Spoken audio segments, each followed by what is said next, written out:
Thank you everyone for joining, excuse me, to listen to some welfare considerations in turkey breeder hens and toms.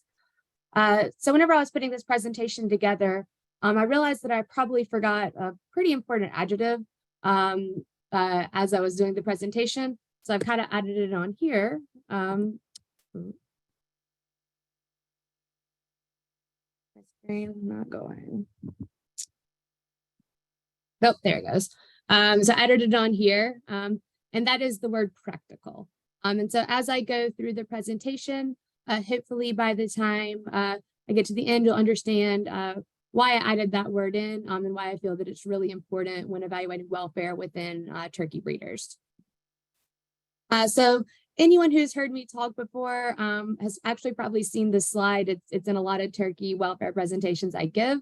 But basically my first rule in any presentation, in vet school, they told us a cat is not a small dog. And just like that, a turkey is not a large chicken. They're two different species, and there's certainly different things to consider with regards to welfare between the two. So a lot of this presentation is going to focus on kind of just the turkey breeder cycle in general and how that differs from, say, broiler breeders. Excuse me. So whenever you look at kind of what the rest of the turkey industry is doing, particularly here within the United States, most of the industry is following the National Turkey Federation standards.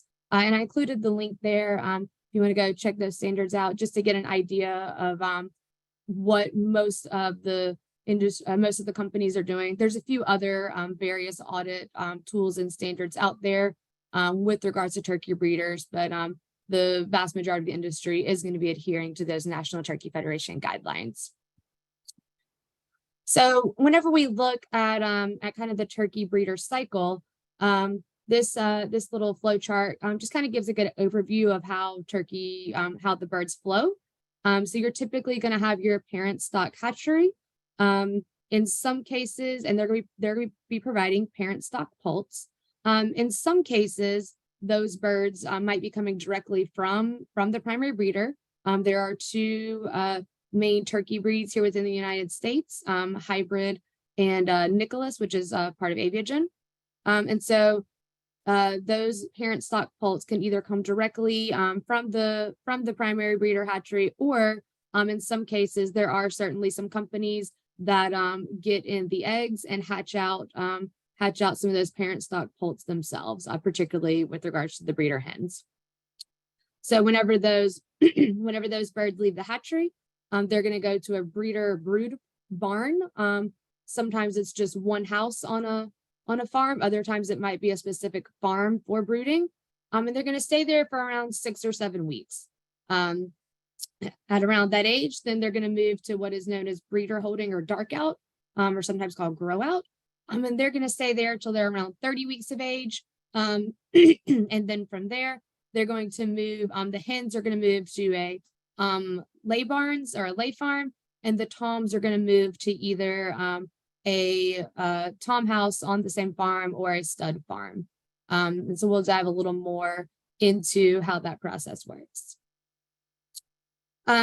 So with poult arrival, you've got your day-old poults. They're going to arrive at the farm and they're going to be placed into a brood house. And like I already mentioned, they could be a single house on a farm, or in some cases might be a specific brood farm where all they do at that farm is brooding. But with regards to how this might be different from, say, commercial turkey production, you're going to want to look at where did those poults come from. In some cases, if they're coming directly from the primary breeder, they could be coming from a little bit further away than you would see in a commercial turkey situation. And therefore, you might want to look at having some additional supplements for them. For example, like a nutrient supplements, like a nutrient gel in the poult box, since it might be a longer transit time than your commercial birds. In addition, these poults are vent sex at the hatchery. That's consistent among both commercial and breeder turkeys. So turkeys are not grown in a straight run. They're separated out, and the toms and hens are grown in separate houses. So a lot of this is done mainly due to the size differences by the time they reach maturity. both within the commercial and breeder systems. And so that way you can make sure that those drastic size differences don't affect things like feed and water availability. But really, when you look at brooding and at birds in the poult phase, a lot of your concerns here are going to be very similar to commercial turkey production.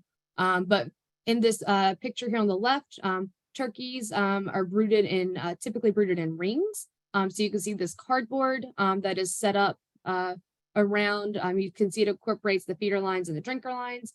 And then also you'll typically have some supplemental feeders in there as well.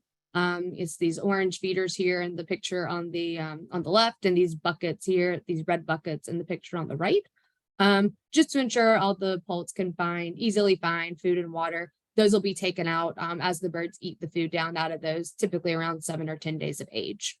But with regards to the brooding, like I said, they're in these rings, and they're smaller rings. Typically, they're placed around the source of heat. And then around 3 or 4 days of age, you might, for example, these two rings here in this left picture might kind of combine those into a larger ring. And then the rings are typically going to be removed entirely by 6 or 7 days of age, once the poults have figured out where the feed and water sources are, where the heat sources are, and how to stay warm within the house. And then also, depending on the system and the setup, there's, of course, going to be supplemental heat within these houses. In the picture on the left, it's down the center of the house. In the picture on the right, you can see the pancake brooders along the side of the house. But basically, a brood farm or a brood house is it's like a nursery. Smaller feeders, smaller drinkers, supplemental heat sources, and certainly going to have an enhanced focus on cleanliness and good disinfection practices between flocks, as this is when the bird is the youngest. And a lot of your big welfare challenges here would be similar to commercial production, but also really focusing on your health challenges, as the bird has not yet developed good antibodies, and so it doesn't have the strongest immune system yet. So focusing on keeping out particularly things like your enteric viruses, as well as other bacterial diseases. So around 6-7 weeks of age, the birds are then going to move to either a dark out house or a grow out house. Once again, they're still kept separately. The hens are kept separate from the toms. But once they arrive at that farm, or in that phase, they're typically going to stay in that phase until they're roughly 30 weeks old. So it's called dark out or grow out. With hens and toms, they go through their juvenile molt, or basically they reach their sexual maturity somewhere between 17 to 20 weeks of age. And so after they reach that age, then the light exposure is going to be controlled in those houses in order to synchronize the reproductive systems of all the birds. So typically these houses will have controlled lighting. So either if they're curtain sided, have black curtains, or they might even be solid sidewall, depending on where you're at within the US and what the climate might dictate.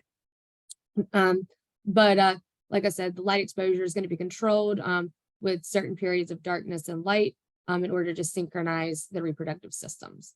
But that being said, this is where the birds start to become handled multiple times. So they're going to be weighed weekly for the most part, because you want to ensure that they're following the growth curve. And while we certainly know that birds being too light or too heavy can be a production issue later down the line, it's also important from a welfare standpoint, since these birds are on the ground for quite a while. I mean, they're typically on the ground for about a year or so. Birds that are too heavy coming into the dark out phase or even into the lay phase certainly will pose a welfare issue later down the line, as too much weight can become an issue.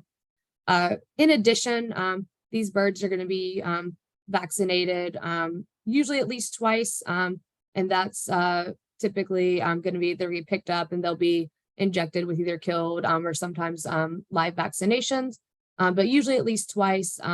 And depending on the health challenges within the complex or within the area, could certainly be have more vaccinations than just 2.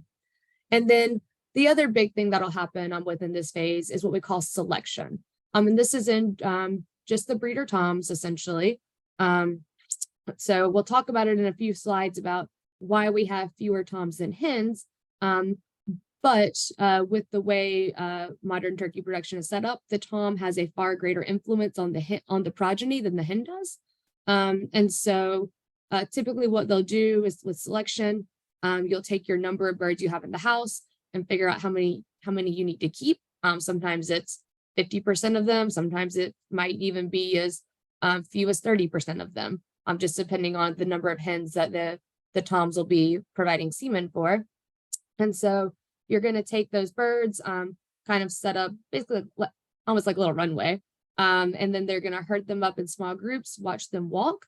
And at that point, you're going to remove any birds that have conformation issues, don't walk well, look like they might have an issue that would cause them to not be a successful tom or produce semen. And then after that, you're going to individually weigh all the birds and look at the weights to determine who will be kept and who will not be kept. And so at that point, and that's typically done before the first vaccination, mainly around 18 or 19 weeks old, mainly because you don't, those toms that are selected out are typically just going to go ahead and go to the processing plant. And then you also don't want to be vaccinating a bunch of birds that you're not going to be keeping.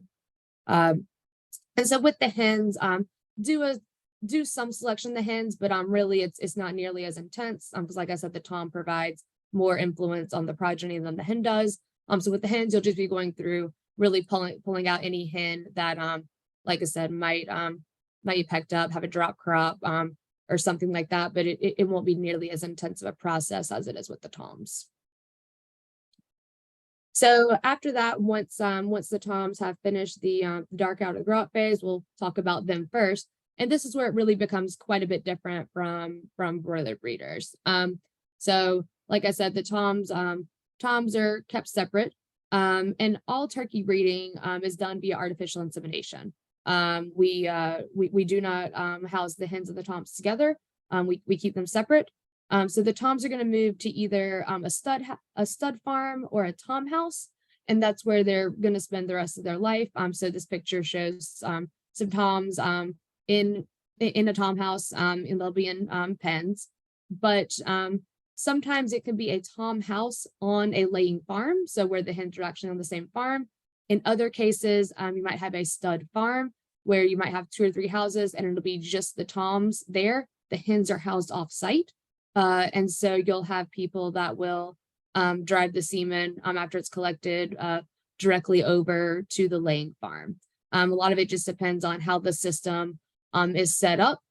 There is certainly a trend within the industry, probably moving more towards having toms on the same site as the hens. And a lot of that is kind of lessons learned from high-path AI, which has certainly disproportionately affected the turkey industry.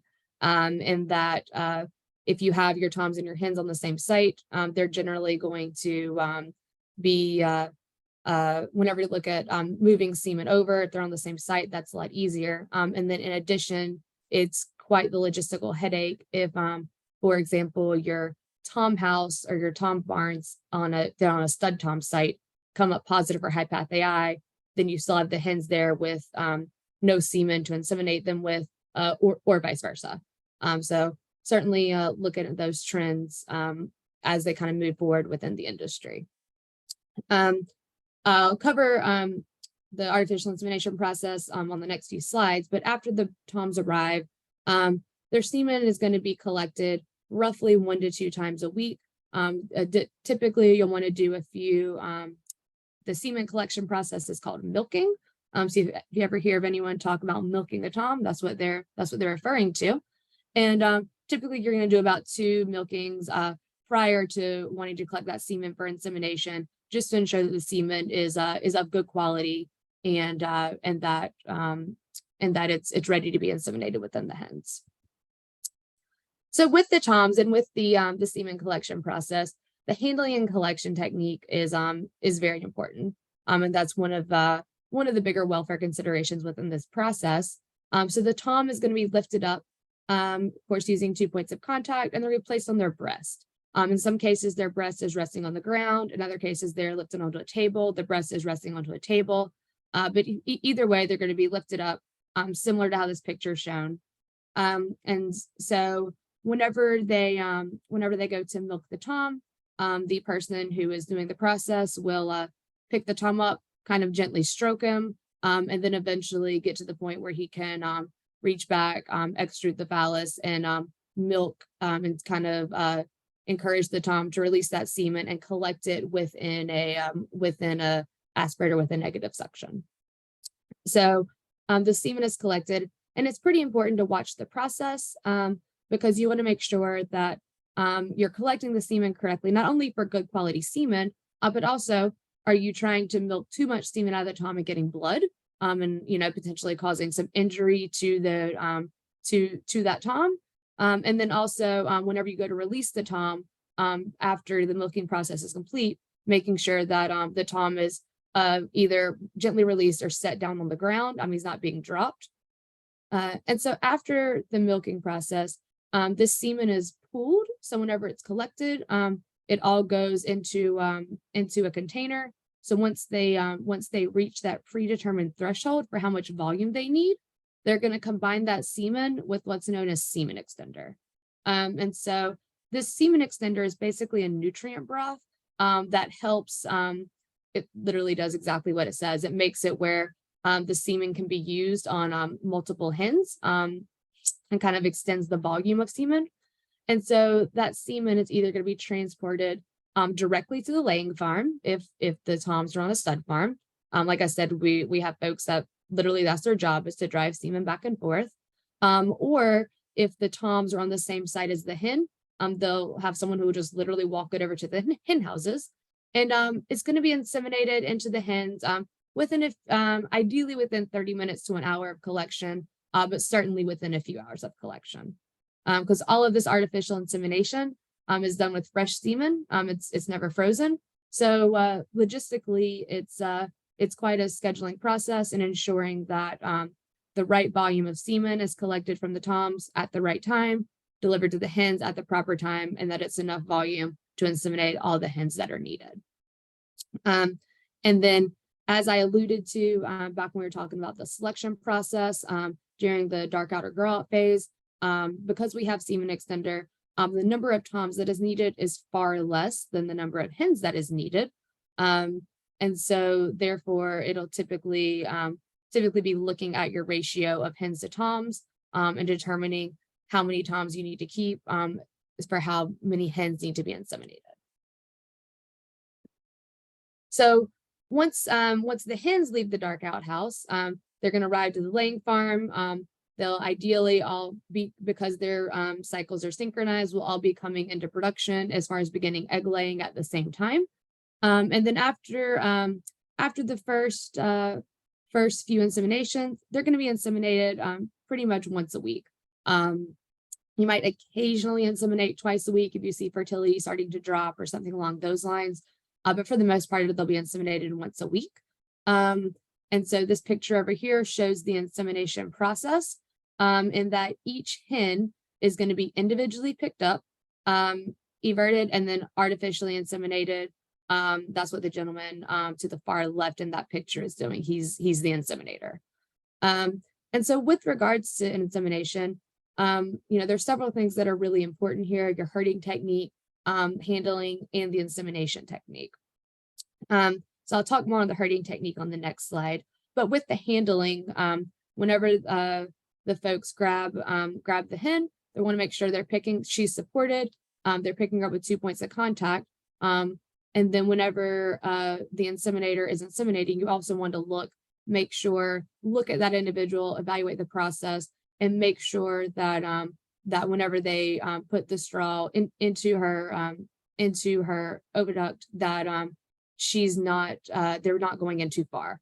You want to make sure they're going in far enough, of course, to get the semen in the hen, but not too far to cause damage.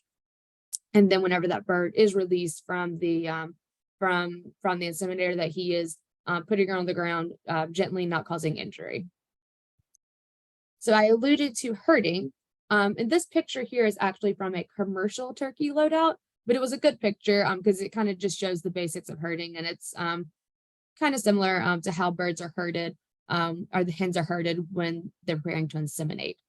So basically, you'll use panels of some sort to set up a chute, and then if you like, so this picture, or in the bottom right of the picture, you see the loading belt, but we can just pretend for the sake that that it's the inseminator.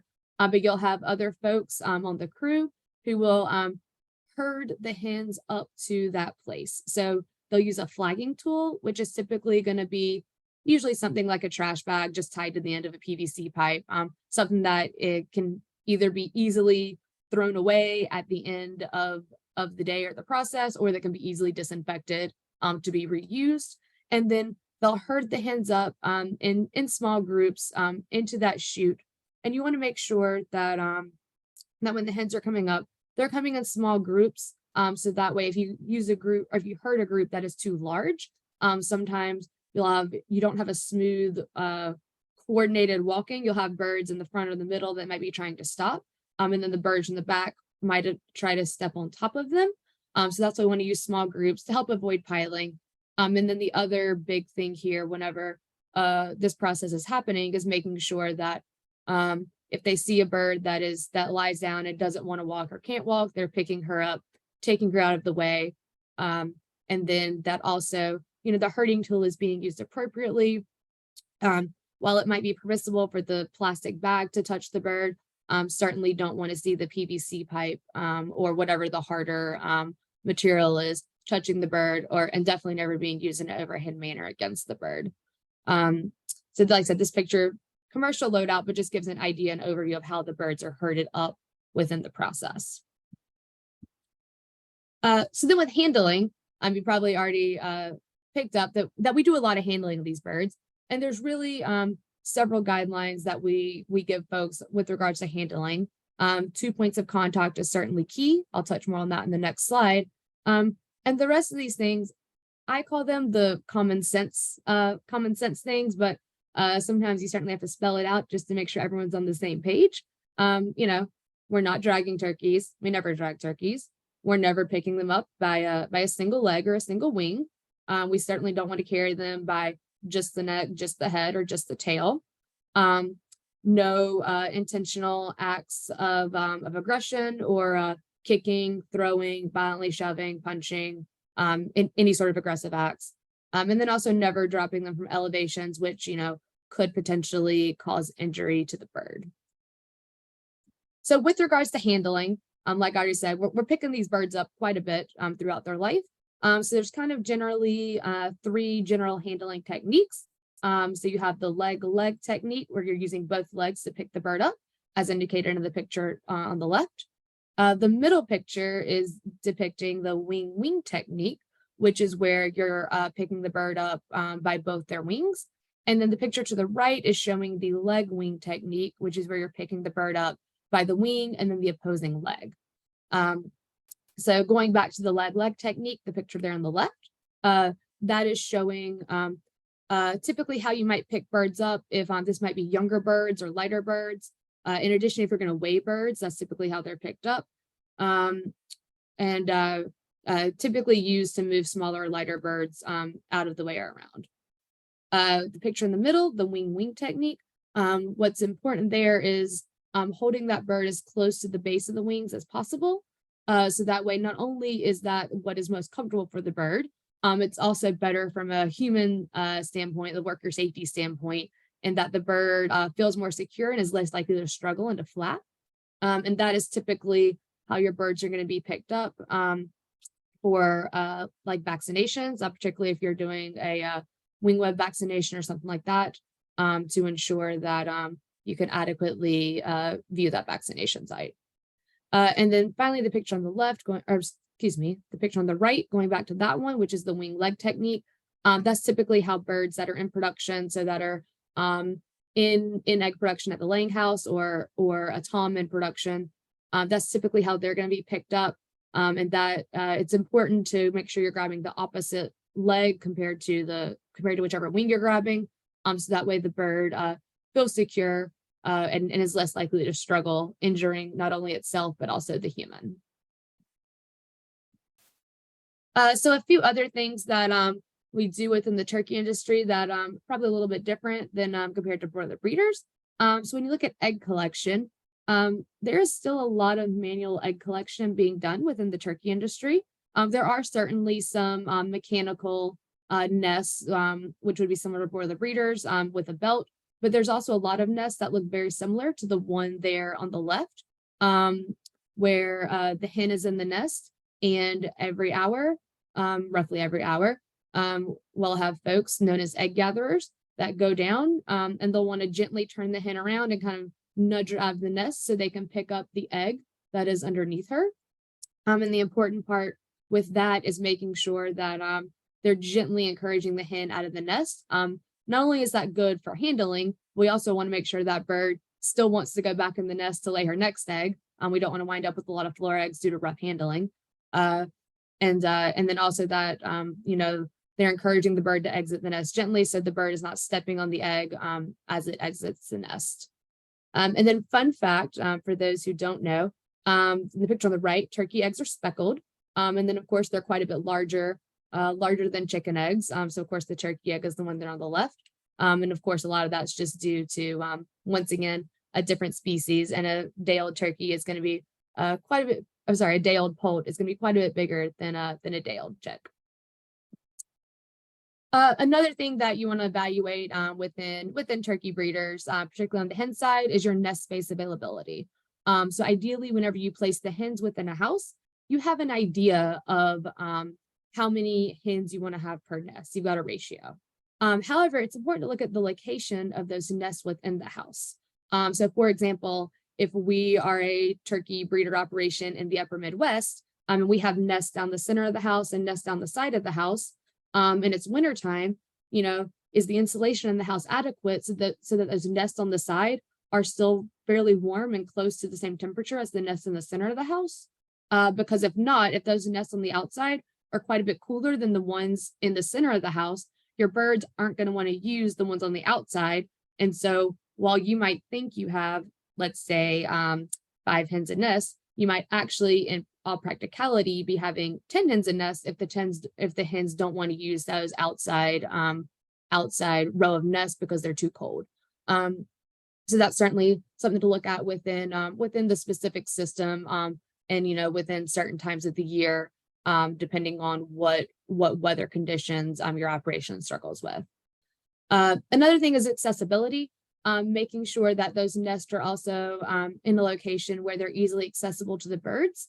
There are still certainly some instances within the industry of double-decker nests. So for example, you see this line of nests here in this picture. Imagine there was another row of nests on top of it. And there are some various ramps at places for the birds to walk up there into those nests.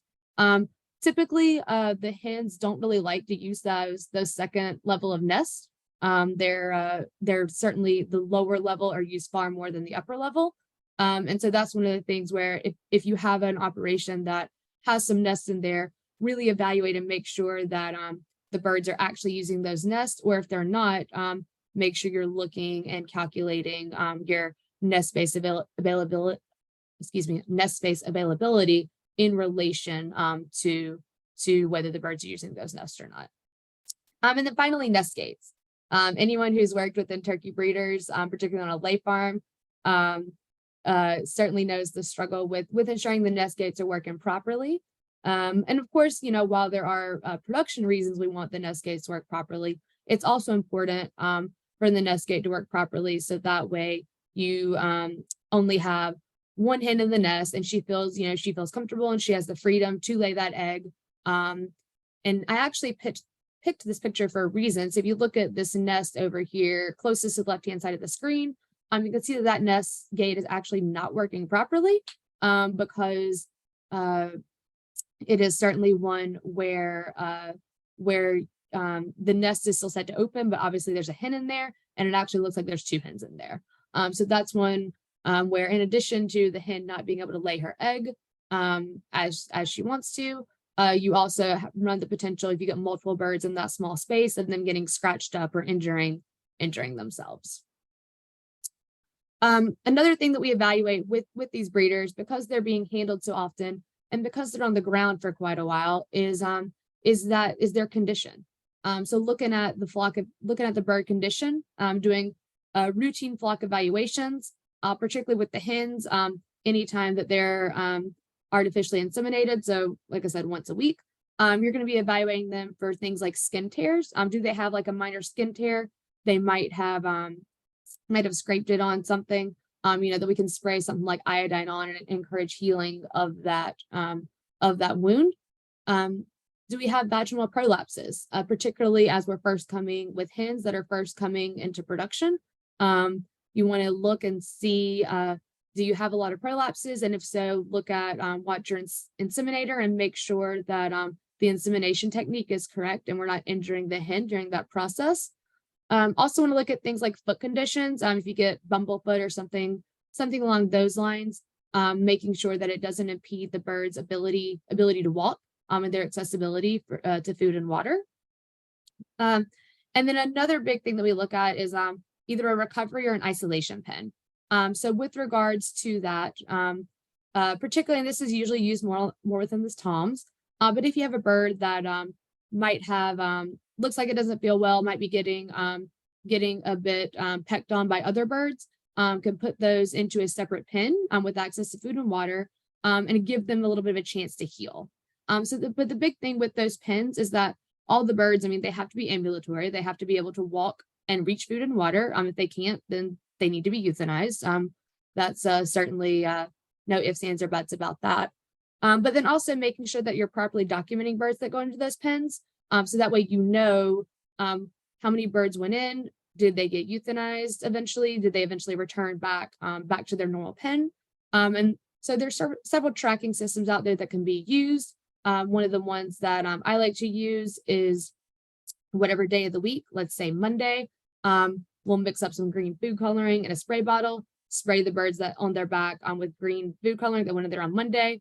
Tuesdays, birds are purple, Wednesdays are orange, et cetera, until you get back to the next week. And on that Monday, if the birds that were sprayed green the previous Monday have not already recovered and gone back into production, then those birds need to be evaluated and determined, are they actually going to recover, or do they just need to be euthanized? So making sure that we're properly tracking those birds going into the pens and the recovery process is very vital. And then finally, just a few more things. So within a tom house, I typically want to see all the birds getting up and walking, but within hens, it is certainly not uncommon to see several of them, particularly if they're first starting to come into production, indicating this behavior called squatting. And if this is the case, they're preparing for egg production, so they might not actually be getting up and walking off. And that's just something that's okay. In some cases, the birds will not get up and walk off, and that is just normal physiology. And so finally, kind of in summary, if you haven't already picked up on it, we do a lot of handling of these birds. They're pretty much picked up once a week for almost their entire lives. And so the people are key. And so really what that, to me, what that comes down to is making sure that if people are key, you really have a strong culture of care established. So of course, that's established through good employee training, everyone being trained before they ever handle a bird on their first day of the job, but then also routine, specialized refreshers and annual updates or job-specific training. Certainly a management commitment is very vital to a culture of care. You have that trickle-down effect. If you have the commitment at the top, it will eventually trickle down. And then finally, having a good, solid internal auditing process to ensure that someone who doesn't see the system every day, does indeed is coming in, looking at evaluating the process and ensuring that we don't develop tunnel vision. And with that, I think I'm at the end, so I will take any questions if there are any. Thank you. All right, thank you so much. Very interesting. I certainly learned a lot from your talk. We have a few minutes here for some questions. Is there a difference in reproductive synchrony between the dark curtain-sided versus the solid-sided houses at the start of the dark out phase? So typically not. Typically your biggest thing is you're going to want to make sure that you just don't have any major light leaks or any light coming through because you want that dark out phase to be to be very, very dark. So that way the bird thinks it is darkness. But as long as you, like I said, they're typically black curtains, and whenever you're in there, they are, it's basically just like as dark as a solid sidewall house. So there's no real difference. Okay, coming from the broiler world, curtain sided, don't have that as much. So I worry about it being so light tight, but yes. do a good job. Okay, thank you. We have a question about selection. So when selecting toms or hens for that matter, is there a selection for aggression, or are there certain strains that are known to be more aggressive? So typically, whenever you're selecting them, they may or may not have reached sexual maturity yet, depending on the time of the year, because you're typically selecting them before you start doing your lighting program. And so typically, whenever you look at them, if you see one that is certainly overly aggressive, then yes, you'll pull him out and he probably won't go on. But unfortunately, at the point that you're doing it, they haven't necessarily started developing all of their finished developing all of their sexual characteristics, and their testicular development is not complete yet. So you might not be able to easily tell who's going to be the more aggressive ones and who is not. Yeah, that testosterone. So wow, there certainly are a lot of animal-human interactions with turkey breeders here. Do you think that there's any one particular, either with hens or toms, any animal-human interaction that has a greater risk for welfare? Are there particular ones where there needs to be the most attention? I would say typically, just because of the number of birds, the insemination process is going to always have a little more focus on it. Because with the toms, because of we have fewer toms than hens, you're just generally picking up fewer birds. Whereas with the hens, typically you're inseminating the whole house that day, or in some cases, depending on the size of the house, you may even be doing 2 houses in a day. So that's gonna be several thousand birds. And that process goes a little more quickly than the milking process with the tom. So I would say certainly, at least whenever I'm looking at things, I always pay quite a bit of attention to the insemination process. And even particularly with herding the birds up, because a lot of times, of course, there's a crew leader on site, but it's easier for him to be a little more focused on the actual insemination process and technique, while you've got folks in the back herding the birds up. So that's typically where I would focus my efforts on when I'm watching the insemination process. So that goes, we have time for, well, I'll ask one more question. With that, did you audit it? Do you regularly audit any of these processes? And with that, is there any potential for automation of any of these processes? Yeah, so the processes are certainly audited, whether that be through an internal audit program, but also, you have service techs that are responsible for these crews, or someone like that. And so they're out there quite often watching the process. And then with regards to automation, that's certainly something the industry is looking at, because like a lot of industries, labor is always a struggle. But nothing in the works for implementation yet. But certainly something that's being evaluated to try and figure out a way to remove any opportunity for mishandling. And then even with that, I think of those nest box closures, like the electronic sow feeders, where they can get in there and get the ration too. So even with automation, there can be some troubleshooting. So yes, and there's certainly, there are certainly for egg collection, there is certainly some automatic or mechanical nests within the industry. I always joke that the turkey industry is about 10 years behind the chicken industry and just about everything, it seems like. So we're getting there, slowly but surely. We're getting there. So it sounds like a call to research for some turkey love from us, huh? Exactly. Great. Well, thank you so much for joining us.